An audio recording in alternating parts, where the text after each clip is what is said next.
India अपनी lithium ion battery बनाने और इसकी सप्लाई चेन की मौजूदा स्थिति को तेजी से बढ़ाने की तरफ कम कर रहा है।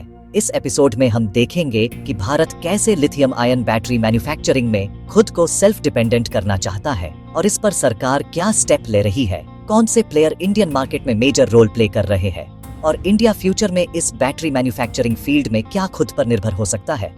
समझेंगे पूरी कहानी। आप हमारे चैनल को सब्सक्राइब जरूर करें और वीडियो को लाइक करें। लिथियम आयन बैटरी तैयार करने की प्रक्रिया कैथोड, एनोड, इलेक्ट्रोलाइट और सेपरेटर जैसे मुख्य हिस्सों से शुरू होती है। कैथोड ज्यादातर लिथियम मेटल ऑक्साइड से बनता है। एनोड कार्बन या ग्रेफाइट पदार्थ से तैयार होता है। इलेक्ट्रोलाइट में लिथियम सॉल्ट घुला होता है जो आयन के आने जाने में मदद करता है और सेपरेटर एक झरझरी परत होती है जो दोनों इलेक्ट्रोड को अलग रखती है। इंडिया की विशेष रसायन स्पेशलिटी केमिकल बनाने वाली कंपनियां जैसे हिमाद्री स्पेशलिटी केमिकल लिमिटेड इस क्षेत्र में एनोड मटेरियल और अन्य बैटरी के कच्चे माल को विकसित कर रही है ताकि सप्लाई चेन देश के अंदर ही रहे और आयात पर निर्भरता कम की जा सके। ये कंपनियां रिसर्च और डेवलपमेंट अनुसंधान एवं विकास पर ध्यान देकर नए मटेरियल और प्रक्रियाएं बना रही हैं जो अंतरराष्ट्रीय स्तर के मानकों पर खरे उतर सके। इंडिया अपनी बैटरी वैल्यू चेन को मजबूत करने के लिए बड़े पैमाने पर निवेश और नीतिगत सहयोग दे रहा है। राष्ट्रीय स्तर की प्रमुख कंपनियां जैसे JSW, रिलायंस इंडस्ट्रीज, ओला इलेक्ट्रिक और अशोक लीलैंड ने लिथियम आयन बैटरी की गीगा फैक्ट्रीज में बहुत बड़ा निवेश किया है।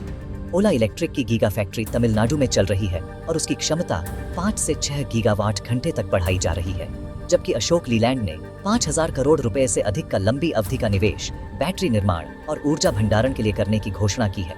JSW मोटर्स और रिलायंस भी बड़े स्तर पर गीगा फैक्ट्री प्रोजेक्ट्स और बैटरी सेल निर्माण में लगे हुए हैं। ये गीगा फैक्ट्रीज न केवल देश की जरूरतें पूरी करेंगी बल्कि इंडिया को वैश्विक बैटरी निर्माण केंद्र बनने में मदद देंगी। लेकिन यह तभी संभव है जब बैटरी की रासायनिक संरचना की समझ गहरी हो और तकनीक उन्नत बनी रहे, वरना हमारी गीगा फैक्ट्रीज अंतरराष्ट्रीय बाजार में प्रतिस्पर्धा नहीं कर पाएंगी। इंडिया की विशेष रसायन कंपनियों को कुछ चुनौतियों का सामना भी करना पड़ रहा है। आयात पर निर्भरता अभी भी एक बड़ा मुद्दा है क्योंकि लिथियम, कोबाल्ट और निकेल जैसे सक्रिय मटेरियल अधिकतर बाहर से आते हैं। साथ ही बैटरी की रासायनिक संरचनाएं बहुत तेजी से बदल रही हैं, जिन्हें समझना और नए फार्मूले बनाना जरूरी है ताकि नई बैटरी किस्में टिकाऊ और प्रतिस्पर्धी बन सके। उत्पादन अधिक हो जाने का खतरा, ओवर कैपेसिटी रिस्क भी है क्योंकि वैश्विक सप्लाई चेन में पहले से ही काफी मात्रा में उत्पादन हो रहा है।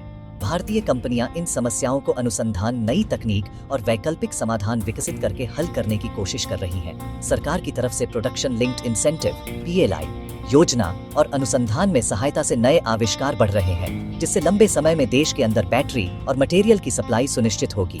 मजबूत और टिकाऊ बैटरी निर्माण प्रणाली बनाने के लिए इंडिया अपनी अनुसंधान क्षमताओं को बेहतर कर रहा है। शोध संस्थान, उद्योग साझेदारी और सरकारी परियोजनाएं बैटरी रिसाइकलिंग, उन्नत निर्माण तकनीक और नई रासायनिक संरचनाओं पर ध्यान दे रही हैं। इस तरह इंडिया अपनी बैटरी सप्लाई चेन को विविध और लचीला बनाकर वैश्विक बाजार में अपनी मजबूत स्थिति बनाने के लिए तैयार हो रहा है, जिससे देश की इलेक्ट्रिक वाहन और ऊर्जा भंडारण उद्योग को भी प्रोत्साहन मिलेगा। इस प्रकार India lithium ion battery manufacturing में तेजी से आगे बढ़ रहा है, जहां विश्व स्तरीय गीगा फैक्ट्रीज बनाई जा रही हैं। विशेष रसायन उद्योग अपनी सप्लाई चेन को सुदृढ़ कर रहा है और उन्नत अनुसंधान और विकास के जरिए नवाचार को बढ़ावा दिया जा रहा है। ये सभी कदम इंडिया को वैश्विक बैटरी निर्माण के अग्रणी देशों की सूची में शामिल करने में मदद करेंगे और स्वच्छ ऊर्जा परिवर्तन के लिए एक ठोस नींव तैयार करेंगे। आपको ये वीडियो कैसा लगा कमेंट करके जरूर बताएं और चैनल को सब्सक्राइब करें और वीडियो को लाइक करें। धन्यवाद।